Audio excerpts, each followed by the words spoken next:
Exact same footwork. So when that left foot's forward,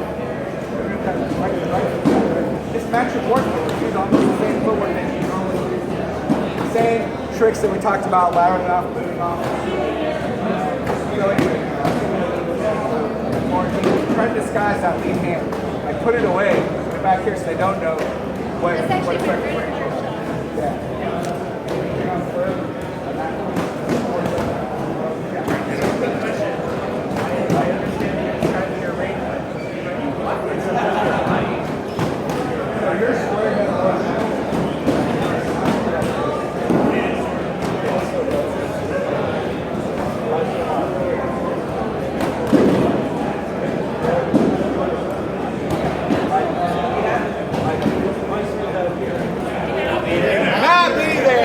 Very much, right? You don't need to stay there.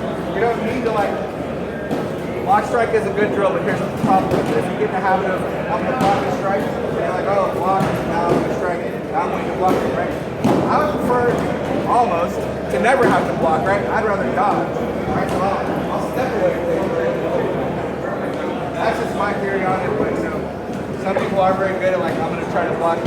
But to me, it's very impossible for me to get hit with a Dalos and range for you to do, right? I don't have to worry about blocking because I wasn't there to get hit anyway. So, yeah, movement. Fit with ease. I don't care if you have a board, I don't care if you have a single sword, I don't care if you have a flail. You should, but if you do, I don't care, right?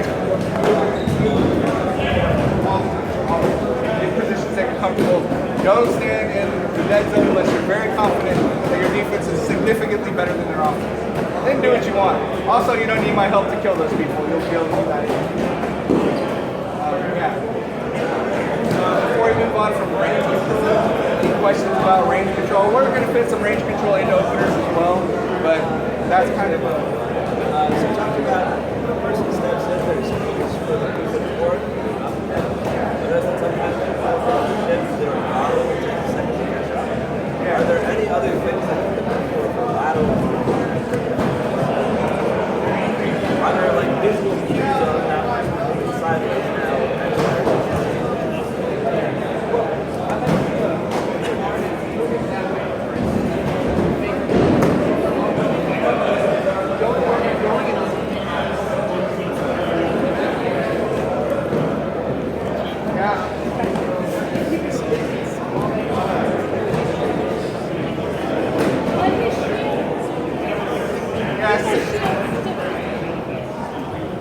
Naturally have to because they're coming down. I can't. I could, right, but I wouldn't. Not now.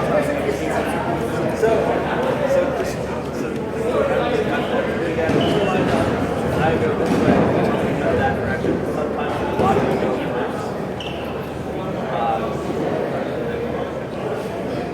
so they go that way, see things like that, and then the rest of it's yeah, I find it very cool. So it's no issue. It doesn't happen. You're talking about your 1860-40. Yeah. Can you talk a little bit more about that? Yeah. In general, I prefer like 60 on the front foot and 40 on the back foot. This is not an exact science. I just like put a scale under my foot there. But you'll kind of get the feel for it. You're a little heavier on your front foot. Why? Because in general, the best way to do it is to do your back foot first. Right? So you want to do this and then follow with the front. In general, even when you have to slide it up, right? You move your back foot up. In general, you don't want to try to go. I'm still having on my foot now, like 7 or 8. This is a lot of people do it. Very bad. How to do this. What you're trying to do is you have what do you do instead? Okay. That's a good question, right? She's like, I want to throw a deep wrap. How do I do that? Everything has setup. The fight starts here. You've decided ahead of time. I really want to throw a deep wrap. That's what I want to throw. If I decide I want to throw a deep wrap, I'm left on the foot. Right? Because I want you to think I'm coming over here. So I kind of move left, right? We're out of range. I'm not worried about it. Left, you can see how pretty good, you know, for a decent course, but it moves a little bit faster. It's a little bit further than where it was when we started, right? You take one more step. Now, I would take it. It's called a rocker step basketball. Basketball background. But it's a hard step in, right? We taught this shot this exact way on the first video that Harry and I did at 20 years. So, ass wrap, right? So you come here, and you come move like this, right? Exactly like this foot is coming in, right? I'm still not super heavy on this foot. I put a little more weight than I normally would on the step, but not a bit. Right? Now, see the foot. I can come up here, look how I'm inside of the ring, and take this big step right. Not very good, but better. I can come halfway. Okay, right over here, right over here. That's what you're looking for. You're talking about how do I set shot? This is open, right? We're trying to move. Right? We're trying to move. We're getting this board just a little bit. Slide, again, micro grip, right? Slide. Then we take this rocker step loop, right? That's what we want. Now this foot, right? Into that big, right? And if you want to go super big, you know, you can take the bigger step. But notice how I kind of, look, this foot drags. And then I'm back up here. You can't. Right, drag this foot with it while you go. Just raise your weight's not on it anyway. You're moving on this foot. And the last key, just a freebie, even though it's not part of this class. Don't throw until your foot hits. You might throw this any shot, but this shot. If I go like this, right? Exactly. Don't make the throwing motion. If this foot hits the ground, that's when you can make the throwing motion. What that does, time into this. Ensures that you're in the right position to throw. Yeah, don't throw the right one. Yeah, so this foot is right. When it lands in this shot, but in any shot, front foot lands, pressing foot lands, that's when you know to throw. And this is what a lot of people do. They'll throw a shot, like I want to throw a shot, right? I have no reach. And then I screw myself that way. Now I got to readjust it where I can reach. Falls into like high cross shenanigans or BS, right? It's not good. So tell this foot touches whatever your foot is, touch it. Don't throw. Right? So in this situation again, here, step. Now we can take that motion and throw, right? What the other thing that does is it gives you a little bit of time to change your mind. Right? So in the course you see, oh my god, he's completely defended that. Right? If I go here, step here, right? I can change my mind. I was good for ass wrap. That was going to be my shot. But if you're throwing in the process, you've made up your mind so hardcore that you can't change. Your shot's going to be short. All these opportunities on the table, right? You can now not use because you're just throwing too fast. You get impatient. Remember we talked about patience is the key. So yeah. That was to answer your question on how do I throw it? Yes. You would never say never, but in general, you don't want to end up in a situation where you're closing hard, now you're top spot. Look, I got to do something in that situation to try to recover. I've put myself in a horrible situation to throw a shot. So in general, I avoid all-in shots. That's what I call an all-in shot. Like if it doesn't hit, I'm screwed. I tend not to want to throw those. I would encourage you to think very hard about not throwing them as well. Especially if you have training partners that you train with all the time, because they're going to find out after you try that like 3-4 times to just get stuff, get countered. So all that progress and all that practice is kind of only part of your daily movement plan. And it's, your whole 90% of it directed to the art. It doesn't work anymore. So always not relying on that one shot or that one big 5-1-2. It might be the most valuable thing he said. So actually, truth be told, probably the most valuable thing. If you're only going to remember one thing of all the stuff that we've told you, remember this foot in this hand. Remember that I will not throw until my foot lands. Whatever foot, there's a foot that's like building into your shot. Keep that in your head. I will not throw until my foot lands. You'll immediately get better if you do that. I promise you, you'll immediately get better, no matter what the shot is. Everything you told me ever has been true. I believe you. Well, it's a lot of people. I got to convince them all. Yeah. Oh, I was saying the most valuable thing probably from this class, don't throw until your foot lands. Until that foot, even if you're backpedaling, right? Don't flail like this, like a lot of people like to do. They'll backpedal and flail. Like wait till your foot lands, right? Here in this case, probably your back foot. So now we're talking about we're backpedaling, right? This is garbage. Even if you hit someone with that, you should feel bad about yourself. Your confidence is lost. I have hit someone with garbage like that and go, you win. They're like, no, you hit me. I'm like, no, that was stupid. You win. Because I want to teach myself to do things the proper way, right? So, if you're backpedaling, I'll throw until that foot's down. Boom. Now I have something to throw off. I have something to build off. Throw a solid shot. I'm not. See the difference? Like, when my foot's in the air, I just can't get that. When my foot's down, right? So I'm pushing through everything. Your shot comes up through your whole entire body. But if this foot's up, it's coming from your arm, right? It's flopping. Here. Yeah.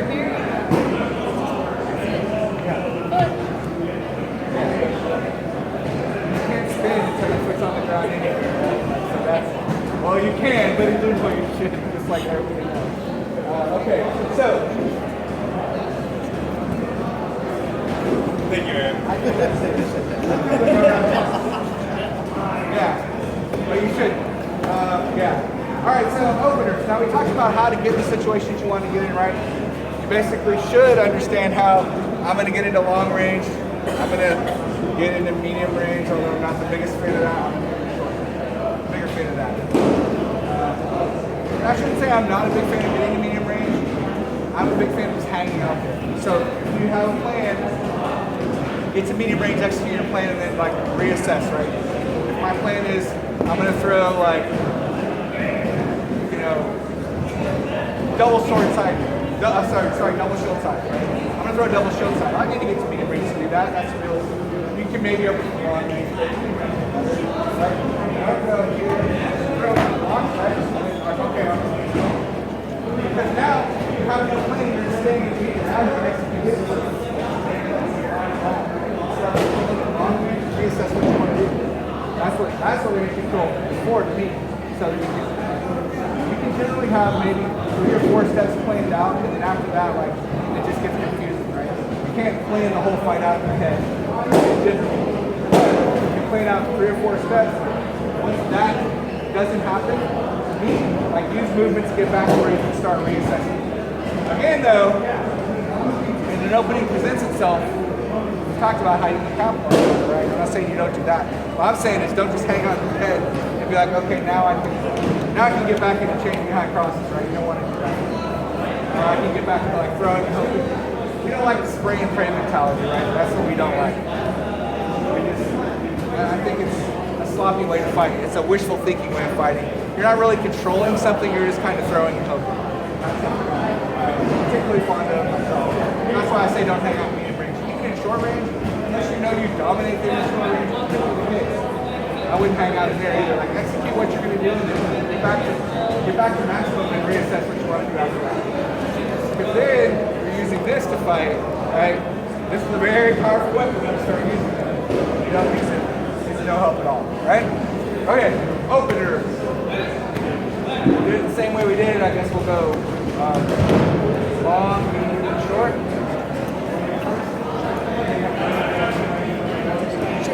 Yes, I figured that'd be the case.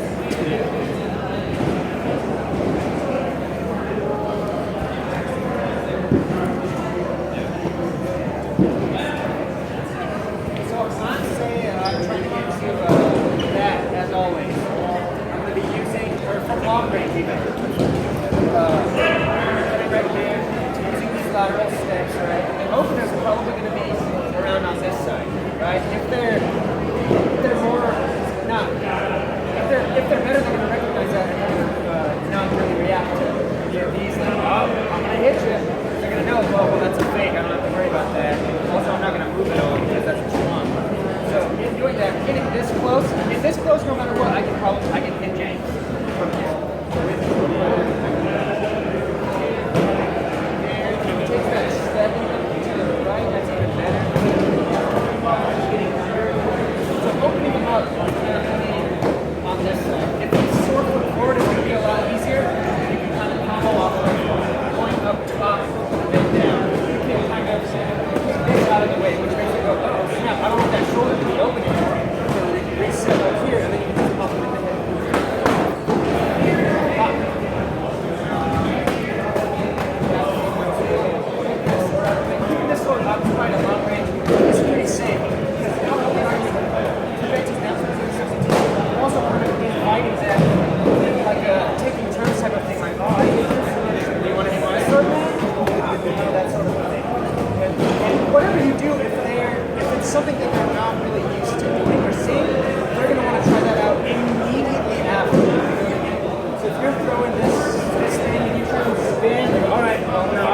my spin. So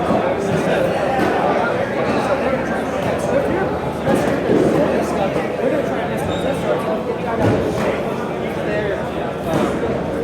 They're kind of commitment to that against them. You know, you're throwing shallow. Back up because you know, like, it's most likely going to be the exact same place that I just said. Yeah, that's just a couple little things to think about when you're trying to mess with it long range and maintain this kind of distance. Short manipulation, very, very good at saving long range. Especially people who alright, I'm making fun of you before I say it. But when people do dumb things like that's just right. Once they start you already got it. That's fine. So definitely like you said, they don't have a lot to counter off of because they're attacking. So you're not going to see things by attacking that. Good.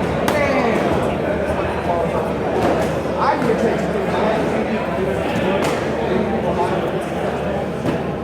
For me, that I just started I'll start shifting this way, and I'll back it. Right? Back now look at that same distance talking about. I've already moved that way, right? So back hand and short one. Right? Skip right down to that hip. The level change here is important, right? Notice that I stepped. I didn't have to dip my head and go crazy. Eric does that. Eric does it well. It's good. But I don't have to do that, right? I use my lateral movements to change my level. But backhand and forward, right there, right? Not the country, right? Just my steps. Drop me down and bend my knees a little bit. I'm too old. Too much baby stuff.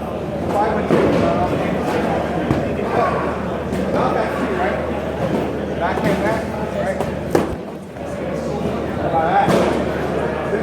Backhand that forward. It's long range, right? You where I said close? That's not medium. It's like a close range, right? So here.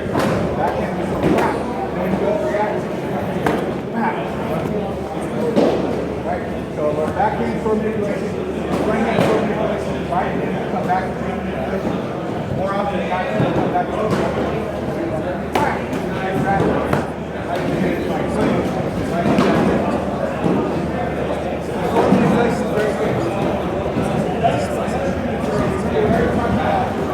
We use our movement to open up our shots.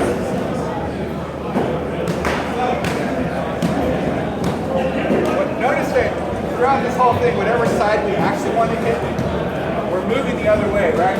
He said, I want to get hit. Well, I'm going to move this way. Because, like I told you before, that board starts creeping, especially lefties. If you're fighting a left-hander and you move towards this shoulder, they're very conscious of that. And their board starts creeping further and further over to compensate for that. You know what that does? It's very, very sad that not very many people tackle the left-handers on their shield side because that board creeping over, the same like sword side that we're talking about, is the shield side lefties, but it opens up because of that creep. Right? So again, we'll use that movement to get that creep, and then we can get that shield. You can spin it too. So if you know how to throw a 5-1-2, which is next to the last one, you know how to throw it, you can dip right into that spin, you can tear it up. But we use our movement, we front the side group, generally that's not our ultimate target. It's not a universal truth. I don't think that's the case, but it's pretty true, right? So if I want to hit him here, I'm going to be moving right. Get stuff moving right so I can set that up. If I want to hit him over here, I'll move left, right? So that's a lead into this next opening that we'll talk about from long. This shoulder's gold, especially when people do a lot of this with their shield, their sword twisting around. Like, This is open the entire time. This looking for that countering it is going to be, I get to tighten this stuff up a lot because of getting caught out here or popping it on or stuff like that. The more open you are, the more out there you put yourself, the more unsafe you have to are. Yeah, and Harry, our thought, looks for that 100% of the time. So if he's fighting you, he's looking for the shoulder to open up first. The other's working. I play my shit here when I'm fighting him. Now I don't really move it that much unless I'm playing when I want to try to throw for it. But otherwise, like I just until I'm ready to throw. So my point is like here, at long range, that's a good opening, right? I come here, looking block. Now I have decisions, right? I can go here. That's a very viable option. His sword block is locked up, right? So I throw here at this. I can step with this, right? This is the one time where your target is different, right? We change it from this side to high instead of left, right? Not the one time, but one of the times, right? So I move left, throw long range here, and my back foot, notice I'm right foot forward in this situation. My back foot comes up, pop, right into that hip, right? Now, the thing I like about this opener is that options that are really good that are just hits, right? So I pop that, use that blocker, right? You see how Xion kicked over? Especially if I've done that to him a couple times, I'm going to do it again. Pop here, I bring this foot up, over the top, right? So the thing is like, open it, you kind of want to keep the multiple options. That's what this does. I can go here, I can go board shoulder, right? Another really good one from Vaughn is board shoulder to board shoulder. People are silly, right? We have this weird right-away concept in our head, like fencing, where, oh, they've attacked, now it's my turn to attack. We don't really play turn. It's always my turn to attack as far as I'm concerned, right? I have to wait for them. So, throw board, fight to them, cut back at you. They move into you because they've thrown out right away again. You can even kind of leave it out there, you don't have to bring it all the way back. So you go, boom, step in, right over. Most people that look for that side, oh, I blocked that. This side is safe, it's been blocked. So right back there again. Not the same shot. Notice the second one. This one was a long range invitation, right? Come play with me. Oh, you didn't really want to play with me, right? Notice I come off a little bit too. Make it easier on yourself. Come on, make it right. Don't just try to make it a boom. Like, see this big motion you have to get the throw over the top? All that crazy motion goes away. So, board side thread. Here, short side thread. Hip. Now, this is some new stuff I've been playing with. I've had a lot of fun with it. Eric actually inspired me. She actually inspired me to do this. My stance is quite the same as what I did with Oregon. We talked about attacking the show a little bit. I'm saying attack that mofo a lot, right? Especially when they're coming in. So you get down here, like as soon as they try to throw something on you, jam, right? How to get great. You get really irritated about it. And then slide off of you, jam, right? And then like, I can step back a little bit. And then come again. Jam them again. You're like, what is this? Jam them every time. And the first one. It doesn't go through the standard. That's the concept.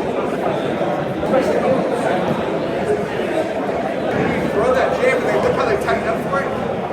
Now you switch off. Oh, I'm not jamming this time. Right? But, and you also interrupt their flow. So if they insist on attacking, like they come, you jam, they insist on throwing, that's garbage he's throwing. Because I've stopped him from getting the range he needs to throw. Now I can do what I need to do. You have to be careful about this. That is a big point.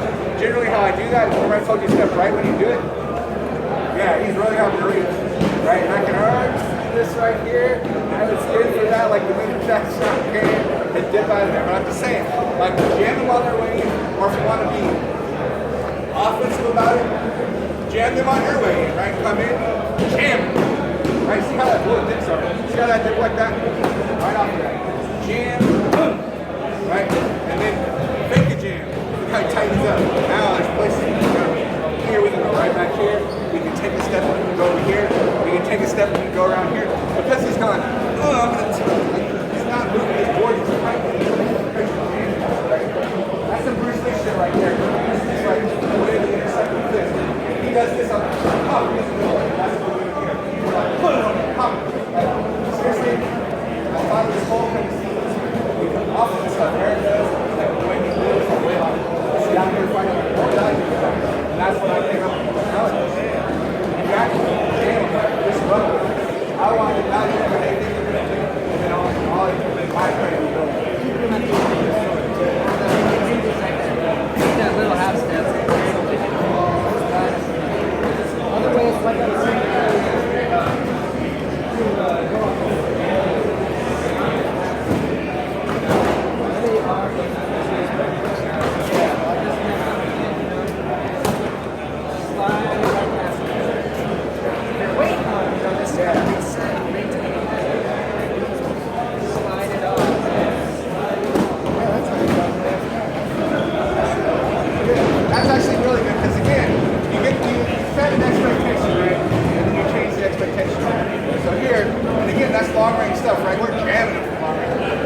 not going to come in short.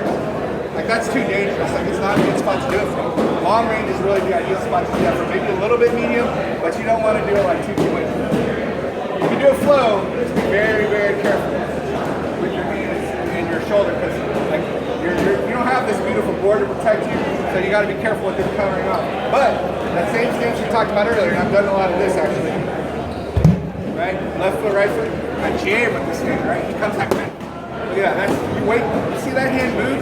This is open, right? So because you're jamming this, he can't put it back there, right? Jam, boom, off, done. So we talk about sword manipulation. There's not enough board manipulation.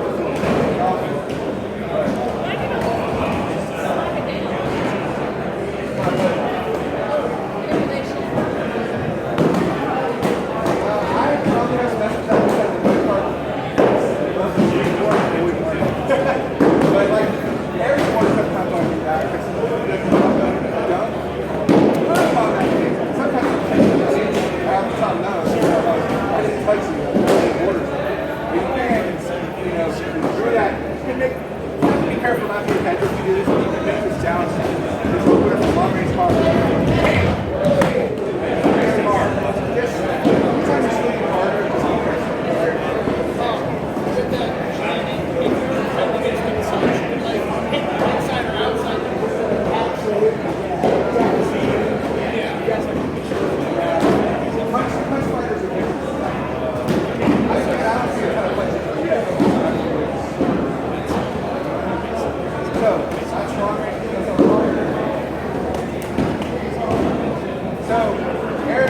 But what he does a lot is he controls that range long, makes people frustrated, pushing too hard. And then if we do that, like, just hit, they'll just go right to that hit shot on their way in. Especially if you're forward and they're really pursuing, and they're like doing this, he just waits to see. I don't know if he does intentionally, but I hope so. But when that foot comes up, he's already thrown that shot. By the time they land, he's hitting them in the hip when they're foot lands. Let's go back to the two threats. It's just messing with maintaining this range so that when I do, or when James does take a step forward, I'm able to hit that no matter what. If I'm right there and he's not waiting, I'm just going to take that step and I'm able to hit it. Right, so just kind of getting him to throw out here. Once it does, that's my step. That's change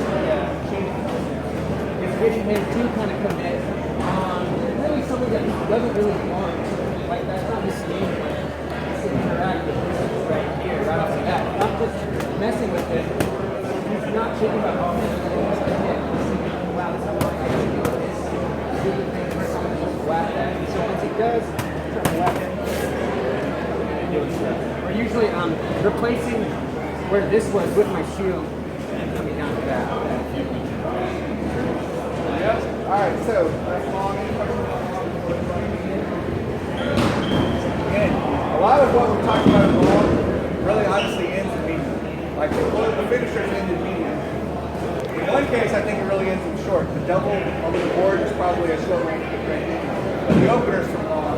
So you kind of transition long, medium for a second, and short, right? And that's generally true. Like I said, hanging out mediums, you can do the kind of game we're talking about. You can do the jam game, you can do the invite, use yourself in the stupid game by jacking with your stuff, you can do all those kind of games. But move when you're doing it, lateral. Don't stand in front of them. The love about it all control. Standing there is not the best, but it's okay if you're moving in there, in and out, kind of flirting with it. I guess that's the other thing we should talk about in range control earlier. Sorry, just dancing in and out of range. Dancing in and out of long, especially. So I'll dance in the wall, throw something, and I'll slide back, right? If I do it subtly, he doesn't notice I've changed it big time on him. He can throw something on me that's stupid now because we've moved to extreme range where he can't hit me. And then now, it's like Christmas, right? We have all kinds of options. So definitely like just play with that range. We did talk about like range view, and that's part of it. But like playing with long, kind of disguising what's happening, definitely important. So dancing and out. Some ways to disguise kind of what's going on with what you're doing is like Jake was saying, this not really taking a step thing. You can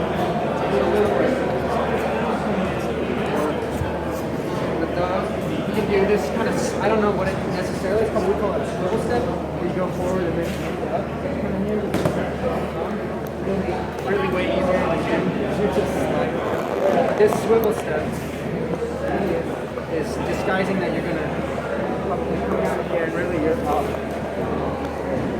Yeah. I'm a little spoiled fighting side all the time now. A little spoiled. But yeah. So medium, I think we must kind of cover the shot finish.